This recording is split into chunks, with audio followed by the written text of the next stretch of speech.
Any idea? Any guesses?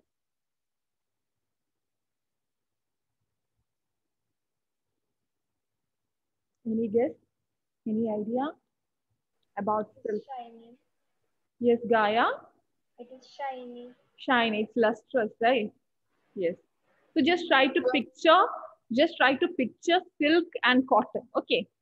Just picturize silk and cotton, and just to try to find out the characters that you can come up with that. So one is lustrous. Yes, lustrous. It's lustrous.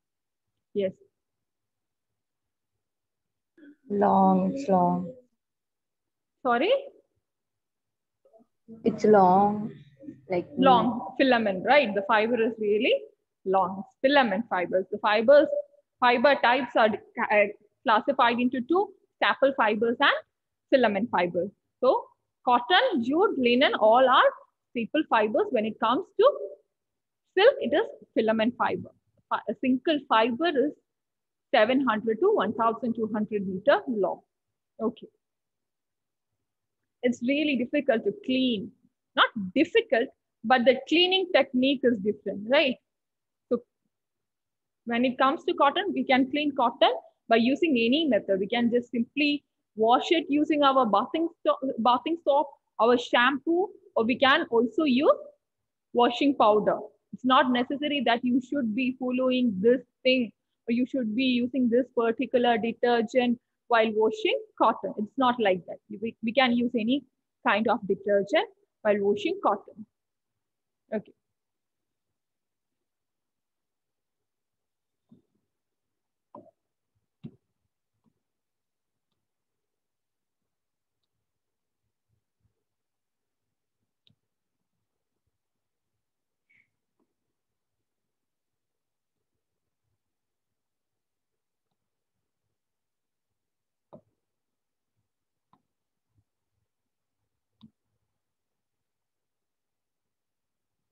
The cotton fiber. You can see the image, right? Image of cotton fiber. It's not how a thread looks like, right? It's not how a yarn looks like. It's much thinner, right? It's much thinner. Okay. So silk is a natural protein filament. Okay. Silk is a natural protein filament obtained from the cocoons of the silkworm. The silk is removed from the cocoon to give continuous length, that is 700 to 1200 meters, as we said.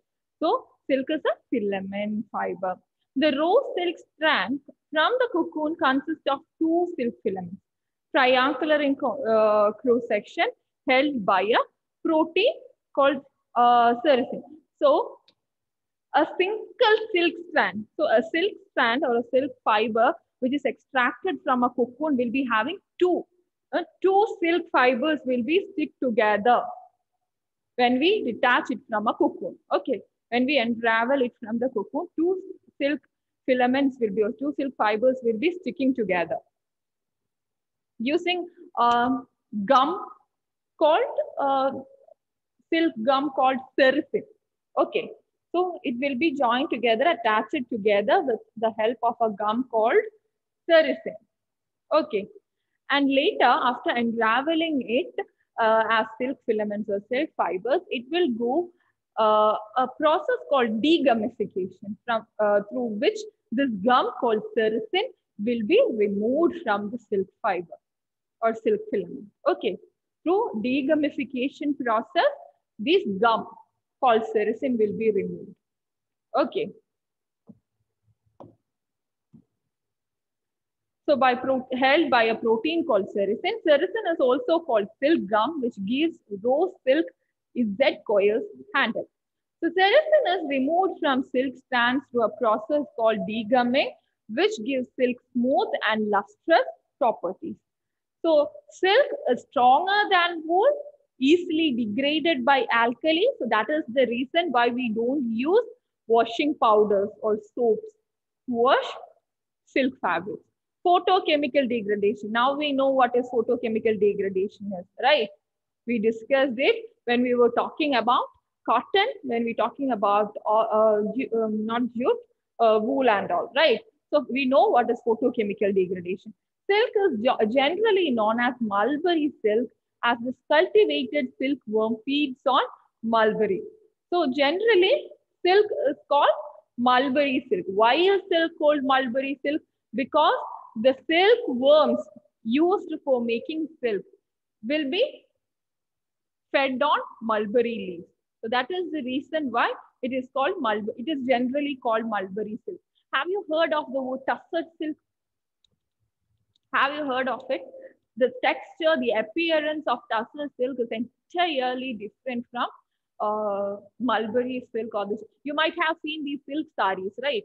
Normal silk saris that our mothers or grandmas used to wear.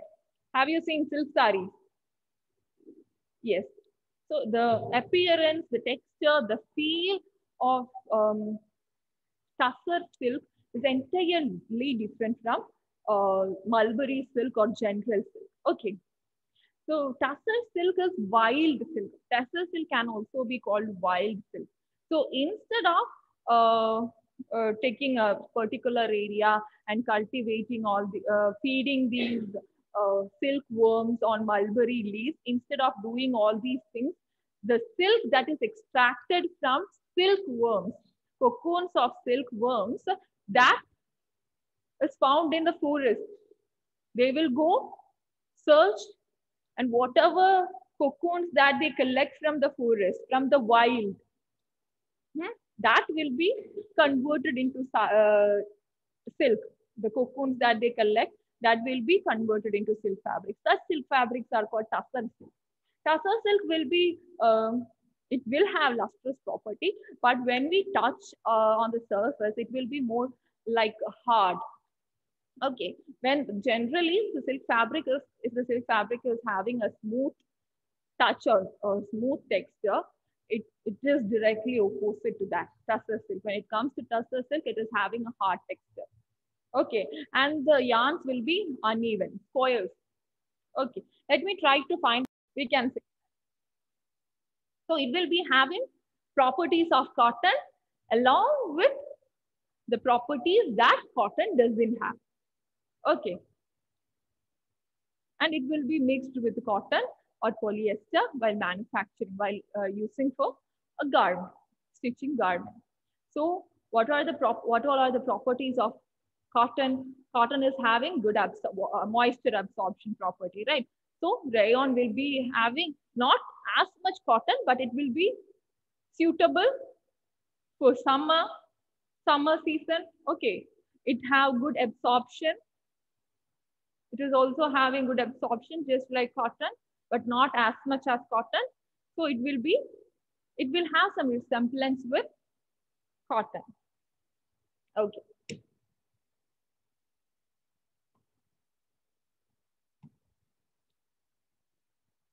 Polyester. Polyester is a man-made synthetic filament or staple fiber made from a reaction between alcohol and acid. So after a chemical reaction between alcohol and acid, this polyester or man-made synthetic filaments are made. So natural filament fiber, example for natural filament fiber is silk. But when it comes to synthetic or man-made fibers, all exist in filament form. Okay. So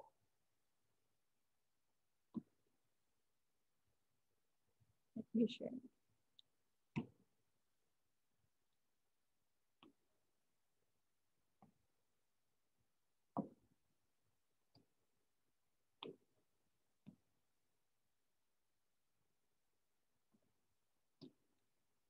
So a mixture, a chemical mixture or a polyester-based mixture will be created after conducting, after the reaction between acids and all. And after that, a solution will be prepared. A solution will be ready. This solution will be passed through a shower head. Okay, a structure which is similar to shower head. Okay, so what will happen if it passes through? It's a concentrated mixture, not like water. It is not like water, but it is a concentrated mixture. Okay, this mixture will be passed through this shower head like structure. Okay, you can say shower head or a shower head like structure. Okay, when we pass this through this shower head like structure, this will come out as thin filaments, polyester filaments, just like how water comes out of shower heads in our bathrooms.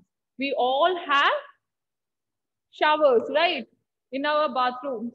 So just like how water comes out of these shower heads, this polyester mixture or base content will be passed through this shower head like structure and it will come out as filaments. Okay, so under cooling, it will just stay as filaments only. Okay, so that's how polyester or synthetic filaments are made. Okay.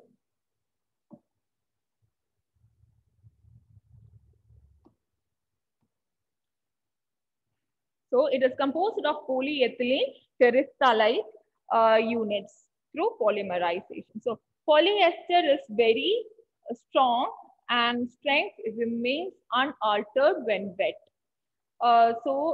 In some of the natural fibers or natural fabrics, when it is wet, the elastic property increases, the strength decreases.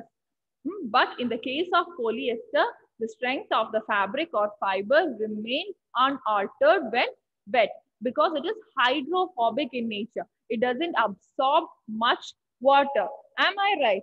That is the one major reason why we don't wear polyester, why we don't use polyester fabric during summer season, right? So yes, so it is hydrophobic in nature. Okay, dry quickly as moisture absorption is very low. It is wrinkle resistant. Polyester is thermoplastic in nature. We know when we melt polyester fabric or when we burn polyester fabric, it will melt.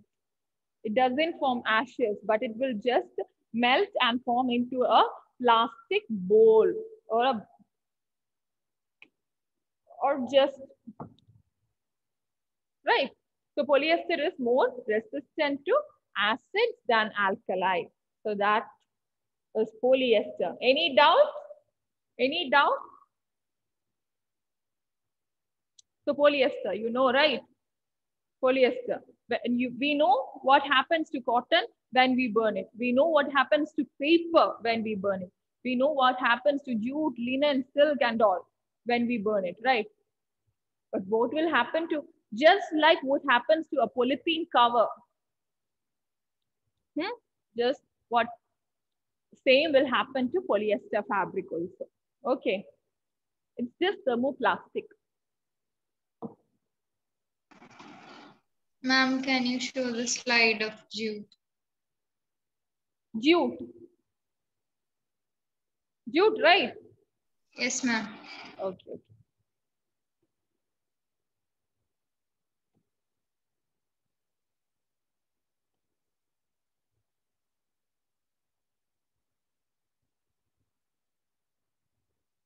You just want to write it down or are you having any doubt?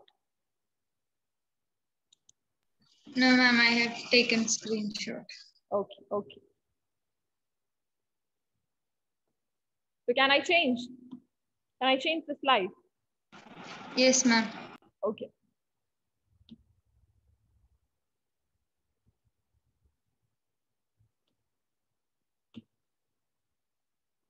Nylon.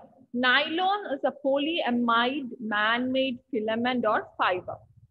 So what is the speciality of nylon? What is the property, main property of nylon fabric, nylon fiber or nylon fabric?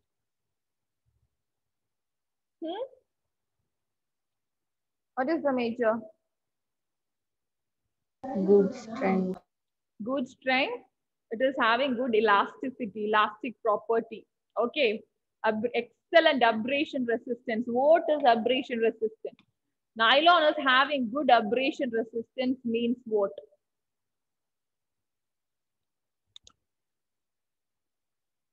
It is having good elasticity. So it can be used as a stretching material, right?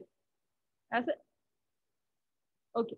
So abrasion resistance. What does it mean? It doesn't get damaged when come in contact with Yes, other. when it rubs against any other surface, right? It's totally safe. Okay. So nylon is having good strength. It is having good, excellent abrasion resistance. It is having good elasticity, absorbs around 4% moisture on its dry weight.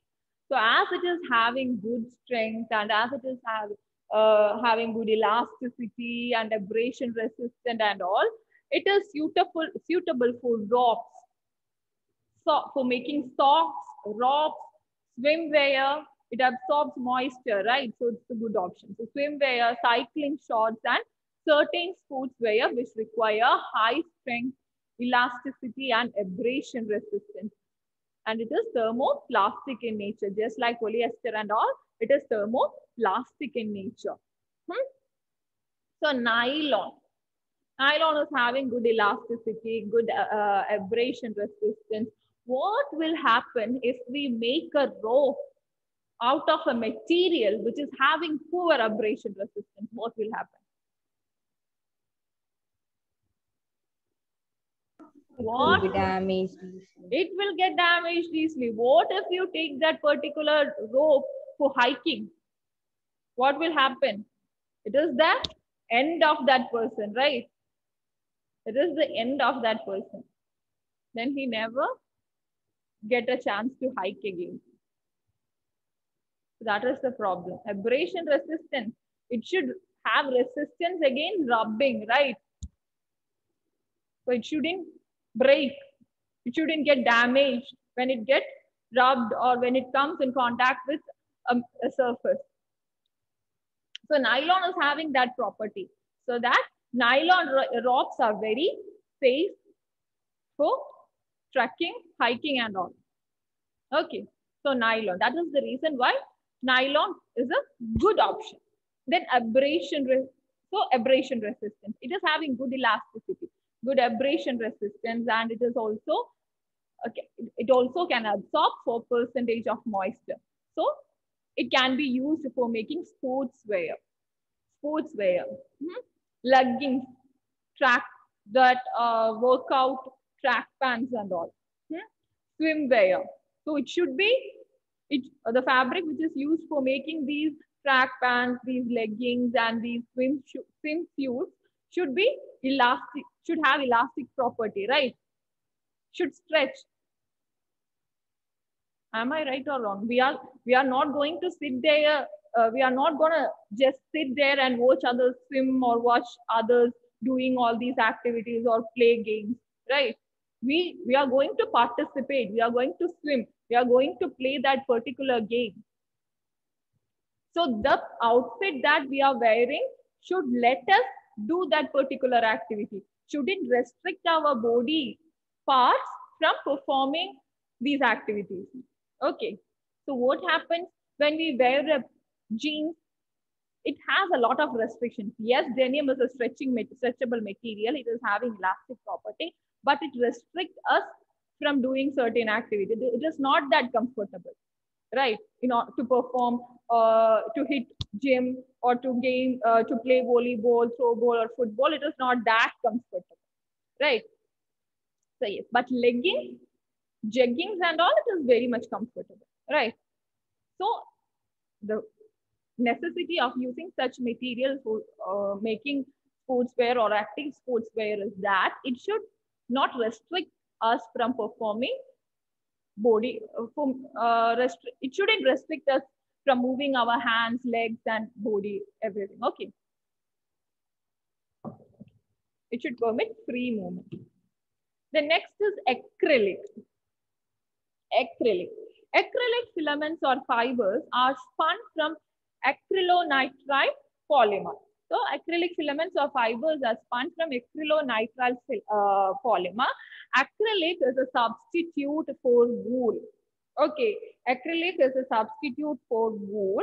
Acrylic fabrics can be, yes, wool, because the acrylonitrile fibers are slightly wavy and this gives acrylic fibers a bulk.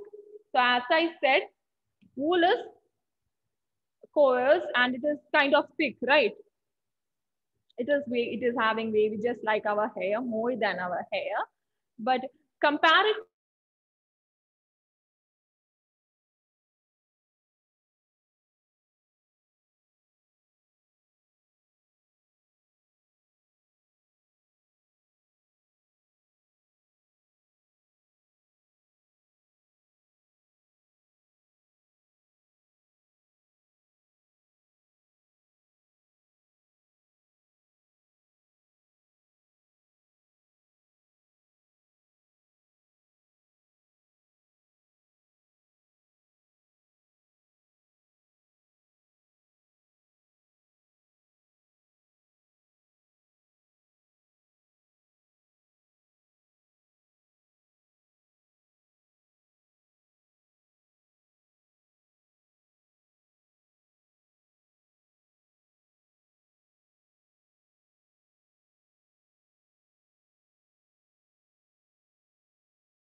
Hello?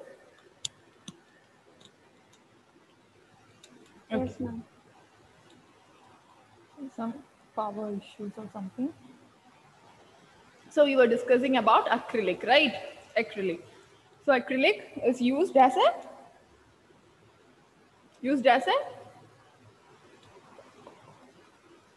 Wool, artificial.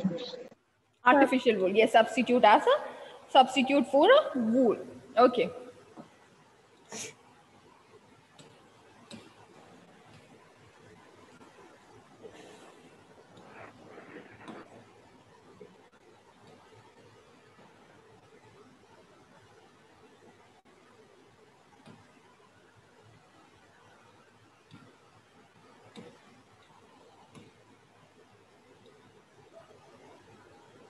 Okay. So uses of acrylic fibers are knitted sweaters. It is used for knitted sweaters, for making winter wear, for making shawls, curtain, imitation fur, the fur that we use for making stuffed toys and all, the teddy bears and all. So acrylic fibers or fabrics are used as imitation fur instead of using original one. Okay, it is really expensive, right? So pile fabric, upholstery fabric, etc. So acrylic is upholstery means seating, the cushion, the chair cushion. Sorry, Nimita. I'm so sorry. It's okay. It's okay. It's okay, it's okay, it's okay. So upholstery fabric, etc. The cover, the sofa covers and all. The cushions used on sofa, everything. So upholstery fabric, good strength and soft handle. Acrylic fiber is having good strength and it is soft, right? Wool is really soft, right? So just like that, acrylic will be the blankets. We all use blankets, right? Soft blankets, the thick ones. So that is made of acrylic, okay? So acrylic fabric. So good strength and soft handle, hydrophobic in nature. It doesn't absorb water or moisture. Static electricity. So what is static electricity? Static electricity. So you must have seen these videos or activities, or you might have done this after rubbing your scale on fabric, right? You might have experienced it. So that is static electricity, okay? That is what static electricity is. So static electricity, elasticity, not electricity, highly inflammable. It is highly inflammable. Even though it is a synthetic fiber or synthetic fabric, it is highly inflammable. Okay. Okay. So is it good to use acrylic? Is it good to use acrylic fibers or fabric for manufacturing uniforms of firefighters, for firefighters? No, right? It is highly inflammable. So when a firefighter get into his rescue mission, it will just melt and stick onto his body. It is really lethal, right? So it is not ideal to use acrylic fibers or acrylic fabrics or any other polyester or synthetic fabric to design garments for these police officers, firefighters, or for these officers. Okay, so it is not good. High performance textiles. High performance textile. So what is high performance textile? These fibers have high strength, resistance to chemicals, and can withstand high temperature without degradation. Okay, so that is high performance textiles. High performance textiles are used for manufacturing these uniforms for firefighters, the vest they wear, the uniforms they wear. It is used in space for manufacturing space suits and all. So they will incorporate all the properties that is required to design that particular suit or that particular outfit. So high performance textile is something with high resistance, high temperature resistance, high strength, high elasticity and all, everything which is required to perform this special task. So that is what high performance textile is. So I guess, is it time for us to wind up the class? No, right? It's till 4:30, right? Our class is till 4:30. Okay. Okay, then fine. So next,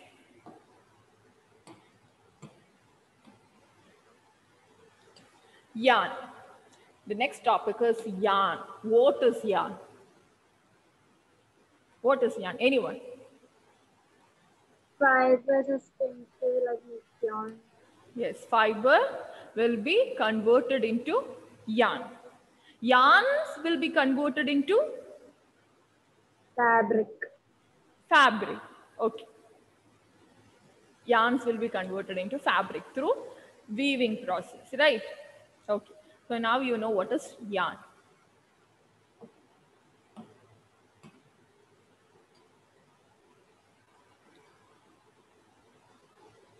So weaving is the process of interlacement of two or more sets of yarns that are perpendicular to one another. Weaving is done using looms. Okay, it can be power looms or hand looms. So did I show you the structure of hand woven fabrics and knitted fabrics, the difference between no, right? No, did I? So it was, okay. Okay then. So in the case of woven fabric, there will be a set of warp yarns and a set of weft yarns. Okay, warp yarns will be already connected in the loom, and weft yarns we will take it through these warp yarns through a small thing called shuttle. So that is how weaving is done. So warp yarns. Warp yarns are longitudinal yarns. Okay.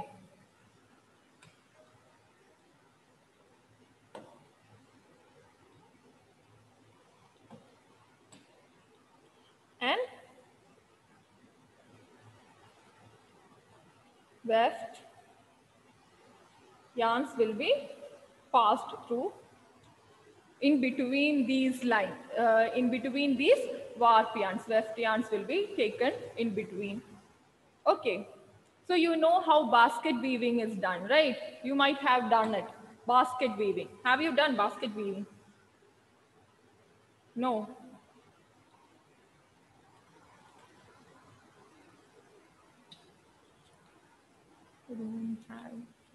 Okay. So I will try to show you next time. Let me check.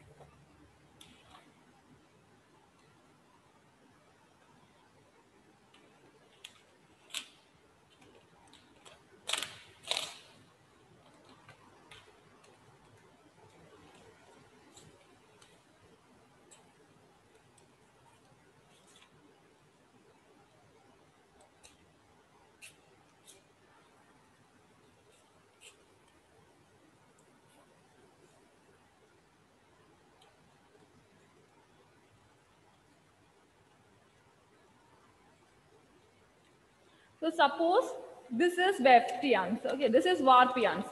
These warp yarns are connected in the loop. Okay. So these warp yarns are connected to the loop. So this is weft yarns. Weft yarns will be inserted to these warp yarns separately. Okay.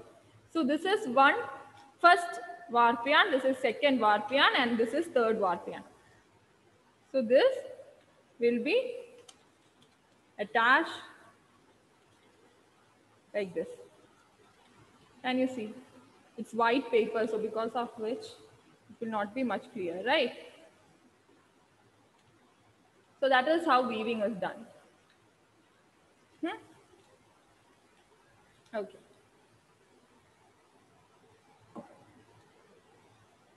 So weaving, that is called interlacing. Okay. The process is called interlacing. Interlacing of two or more set of yarns is called weaving. Okay. Interlacing of two or more sets of yarns is called weaving.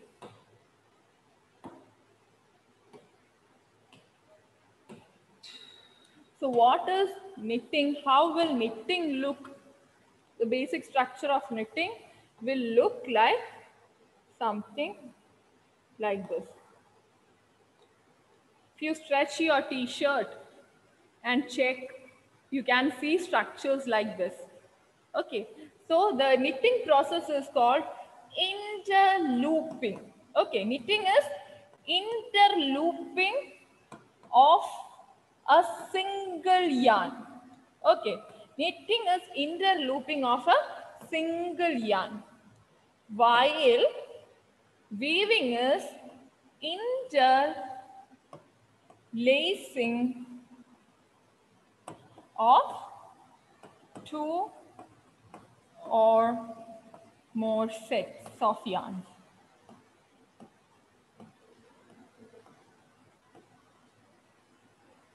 Okay, so weaving is interlacing, whereas knitting is interlooping of yarns. So if this is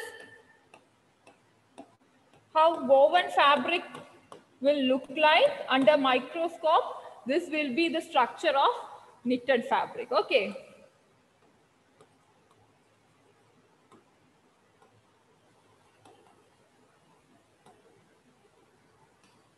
Okay, is it clear?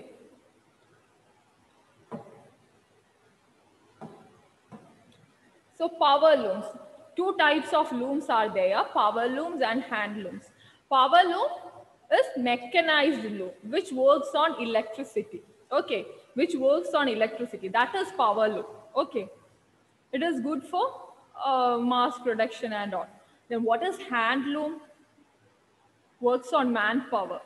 Okay, everything will be done by man. Okay, yes. So, two types of looms, power looms and hand looms. Power loom, mechanized loom, can be automatic or non-automatic. Hand loom, operated manually. So, to interlace warp and weft yarns on any type of loom, three basic operations of shedding, picking, and beating up are necessary. So, the basic steps of weaving includes shedding, picking, and beat up. Okay, so shedding, separate the warp thread into two layers to form a tunnel. So shedding is separating the warp yarns.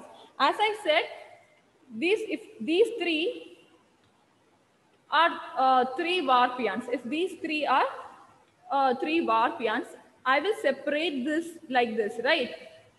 In order to insert the weft yarn, I separated it like this, like two sets, right? This two, one set, and this another set. So that is called shedding. Lifting one set of yarns up and the other down, so that we can separate it so that the weft yarns can pass through it to complete to do the interlacing process. Okay, so that is what? Yes, shedding. Okay, that is shedding. So picking, passing the weft yarn through the shed. So we created a gap, we lifted a set of warp yarns and we set a set of warp yarns up, and we kept a set of warp yarns down, right? So the process of passing weft yarns through these warp yarns, in between these warp yarns, with the help of a shuttle, is called picking. That process, passing of weft yarns through warp yarns, is called picking. So what is beating? Beating. So if we pass these weft yarns through warp yarns, it will be loosely woven. Okay, it will be loosely woven, right? So there will be a comb, our hair comb, you know, our normal hair comb, right? So there will be something similar to these hair combs in these hand looms or whatever loom it is. There will be something similar to these comb to beat these weft yarns together.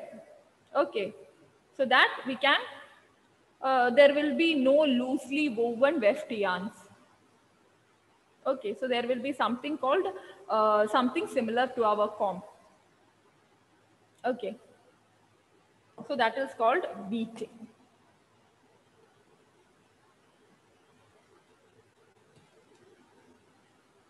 Plain weave. So plain weave is also called basket weave. Now you know the structure, right? Can anyone respond? Are you understanding the structure? Yes, ma'am. Okay, this is basket weave or plain weave. Okay. This is plain weave or basket weave. The structure is like, if I say 1 by, where is the pen?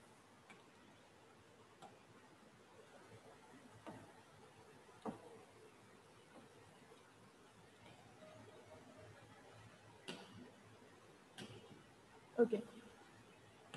If I say this is 1 by 1 structure.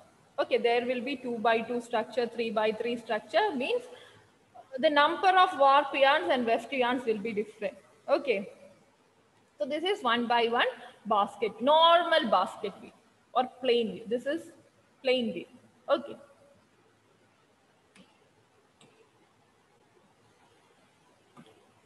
This is twill weave. Twill weave is an example. Denim. Example for twill weave is denim or jeans. The jeans that you use, that you wear, the jeans, you all use jeans, right? So it is twill weave. If you have one, you can just analyze the direction of weave. It is not this, it will be diagonal. So twill weave.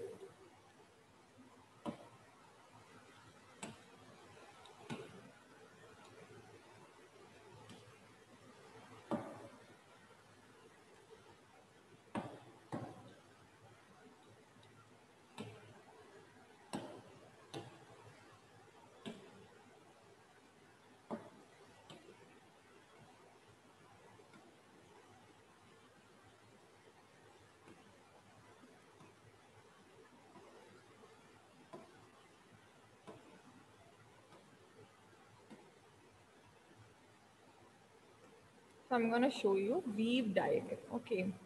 Weave diagram of plain weave.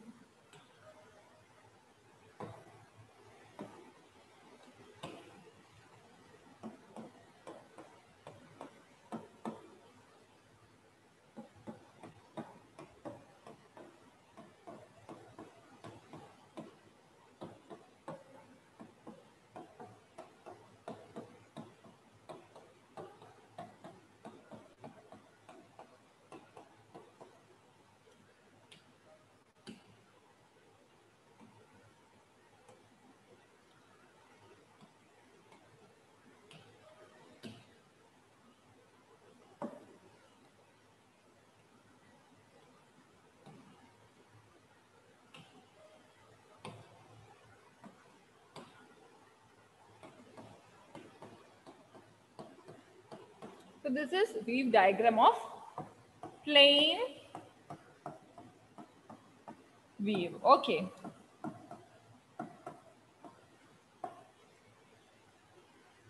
This is weave diagram of plain weave.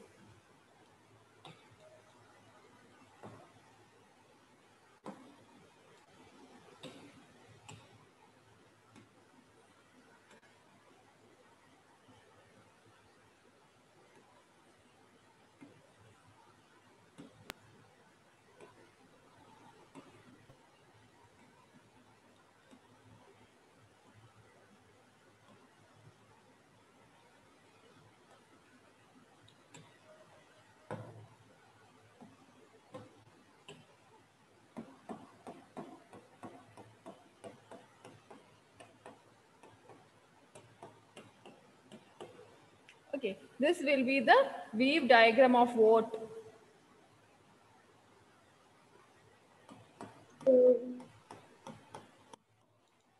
Twill. This is twill weave. Okay. This is example for twill weave. Weave diagram of twill weave. You can see diagonally, right? It's moving diagonally. Okay. So this is the weave diagram of twill weave.